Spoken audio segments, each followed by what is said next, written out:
every once in a while, a description just impacts us in a whole new way. Gives us a perspective that really penetrates our being.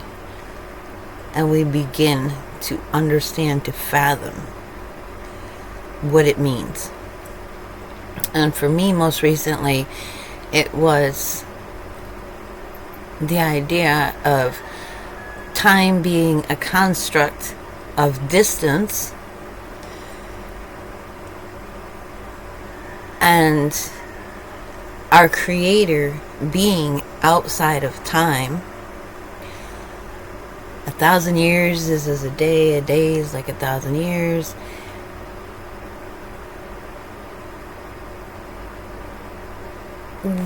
We live 1/10 of 1,000 years. 1/10 of a day. 6 minutes. And that's if we live to be 100. So 6 minutes out of one day, when our Creator chose to enter time, to observe and interact, nurture the creation for 6 of our minutes, or His minutes, the cosmic minutes,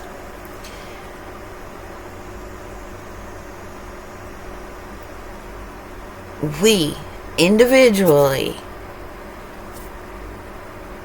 have our Creator's full attention. Every act, every thought, every deed, every hair on our head, every cell in our body.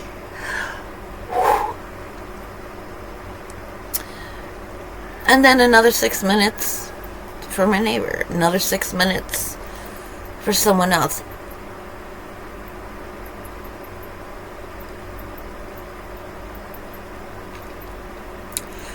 Full attention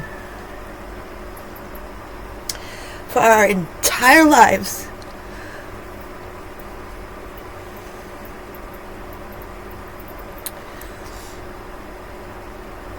Goes back to focus on somebody else. Enters time.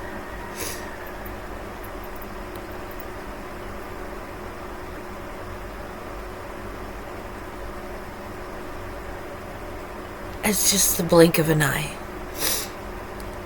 But for ours, it is our entire lives. And so that's how it is, that scripture that talks about Him being like a refiner of silver, who has to sit there during the entire process until he sees his reflection in the silver. That's when he knows it's pure and it's ready.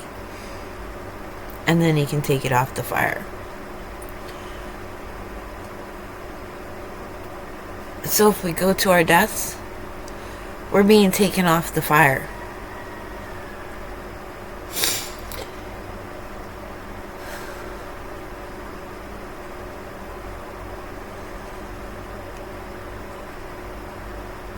It's just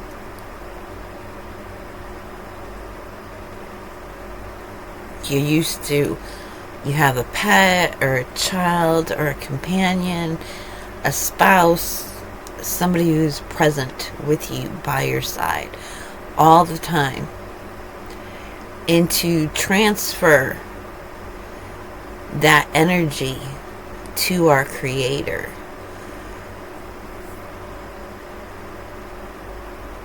is a whole shift in perspective.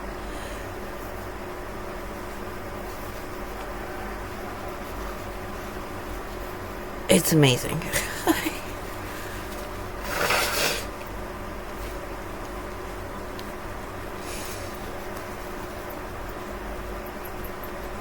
And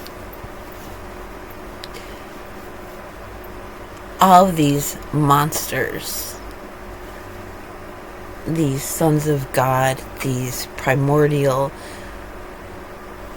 beings, the Leviathan, we're going to see these things. This is a great revelation, the revealing. But to our Creator, Leviathan, if you look into Jewish tradition, our Creator created to play with. Wealthy people with power, they get lions and tigers to play with. With us, it's our dogs and our cats, maybe our goats, our chickens, our horses, llamas. And then people eat them. Get a great big bowl, a challenge to your spirit, and then, okay, I need dinner this winter. Goodbye.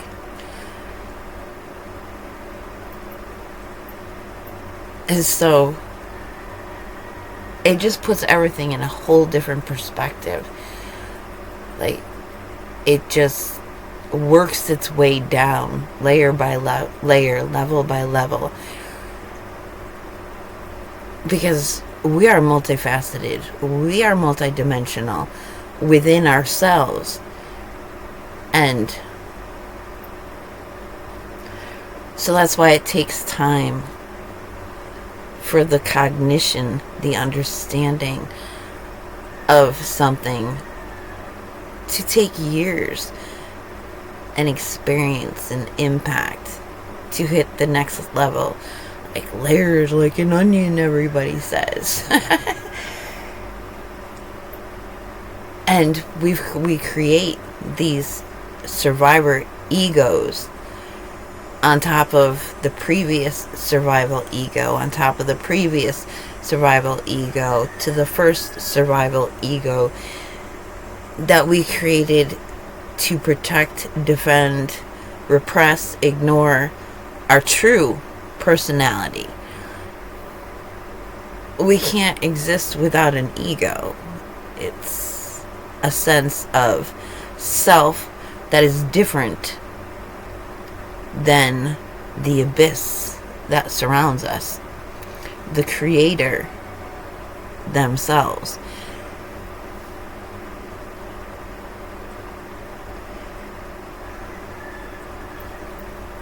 And once we realize that the languages used were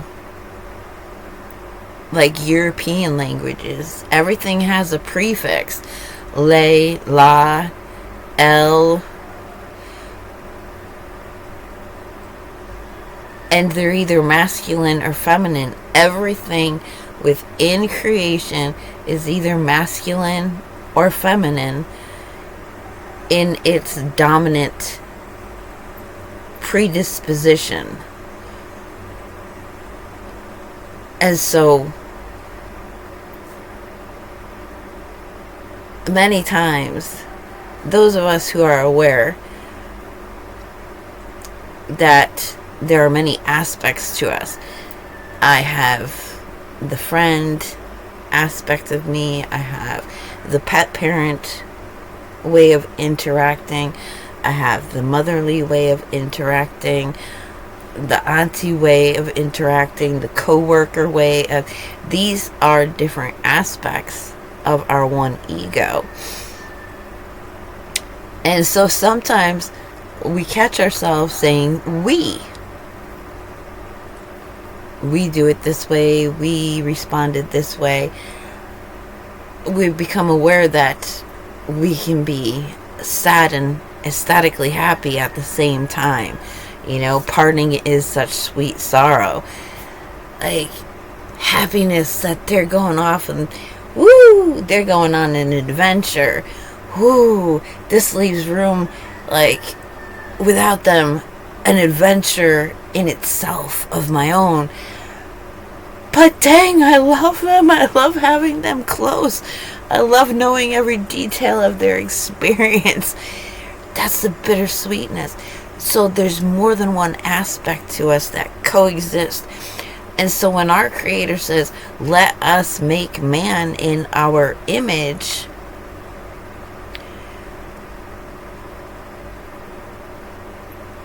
that's still one being. Hear, O Israel, your God is one.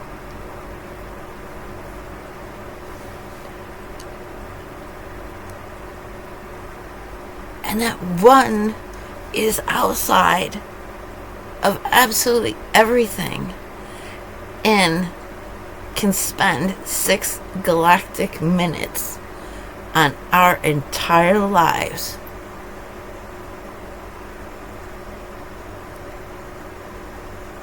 And decide, do I want that to go off into the abyss behind him? Or do I want this before me? Are we engaging? We look at the men who are so righteous and who, like Job challenged God.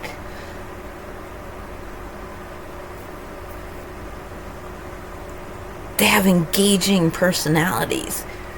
And when it comes to, the refiner looking at the silver, us, and seeing its own reflection, it struck me that I had made a video and I was talking about how the Creator's like with the Pharaoh in Egypt. All right, you want to harden your heart against me?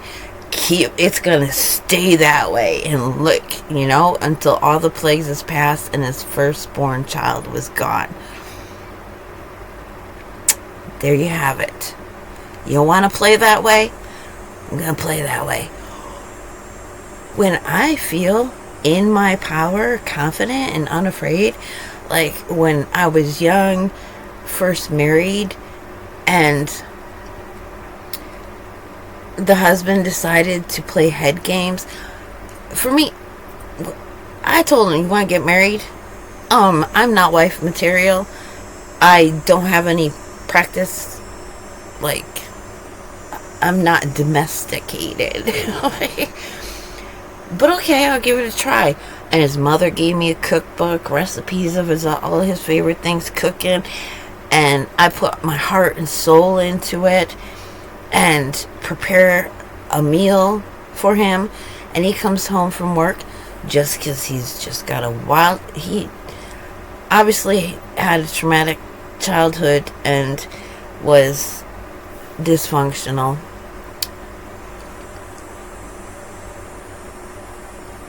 He comes home and says, I'm not eating.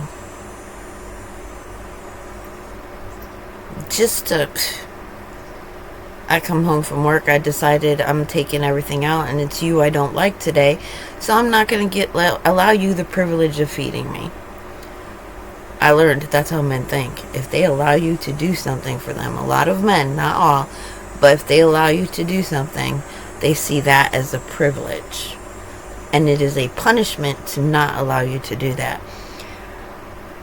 I was very in tune with everything when I was young. And so I said, okay. And I took them pots and pans and I started dumping everything in the trash. Do you want to play that way? All the money. He went and found something else to do. Decided he couldn't play games with me that day. Another time he says, oh, the girl who pumps my gas said I can go fish in her pond anytime. I'm like, well, if you want a stinky, filthy, dirty, gas pumping whore, go fish in her pond. I'm better than that.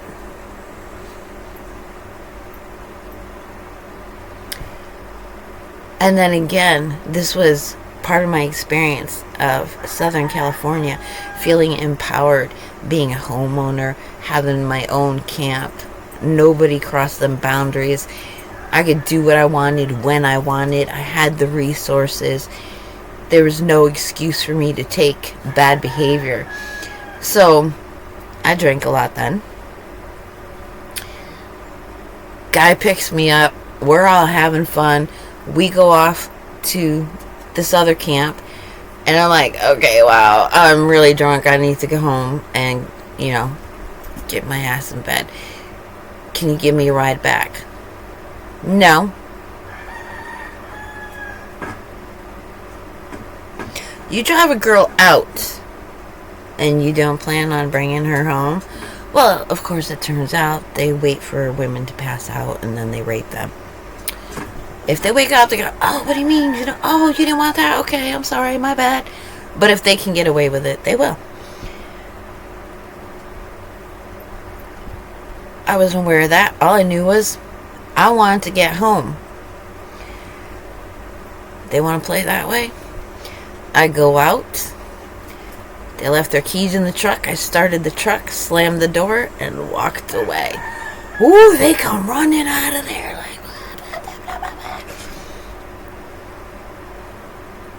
The Creator sees their reflection in me. And if it's a he that we refer to our Creator as, it's because our Creator takes a more masculine course of action in our lives to protect, to inform, to construct. So that's why we refer to our Creator as he. It is what it is. And it's not gender prejudice. I mean, to have such an immense being's heart on a string, we don't even realize this. Like, those of us with strong personalities, we are engaging, like... And then, of course, he sends his son to show the softer side.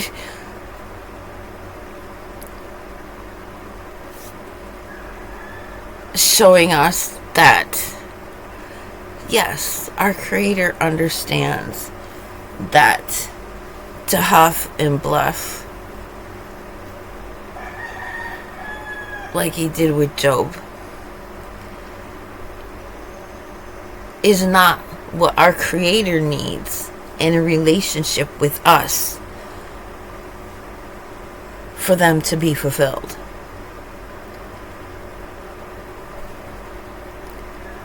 Like, he killed one of the Leviathans.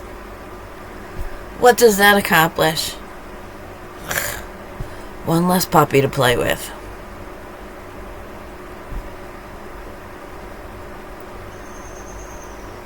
Which is a deprivation.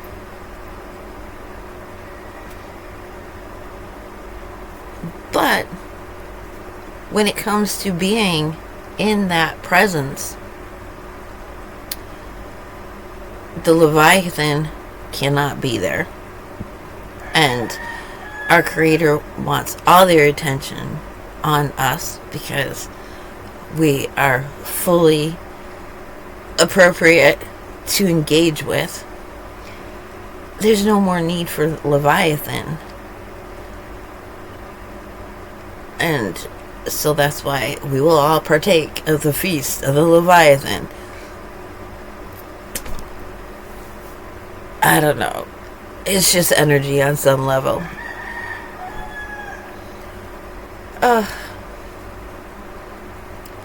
But I have to talk about it. Have it reflected back to me so that resonance builds. And that's all that I'm doing here. And if anyway it benefits anybody else, all the more. Very cool. But yeah, the soul focus. Just 6 minutes in celestial time. Our entire lives.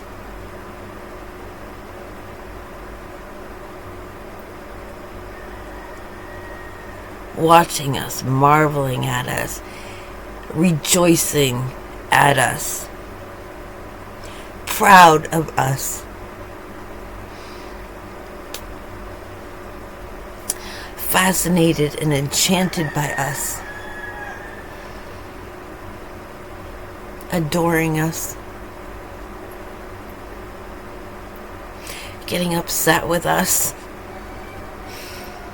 Like all the dynamics of a really good husband-wife relationship. But the knowing, the intimacy that no one else will ever share with you. No one else will ever be allowed to know or to see. Every challenge, every decision, every co-creation. I mean, a good marriage over a lifetime is the sort of relationship that we can have with our Creator. And that is delightfully amazing. Cool.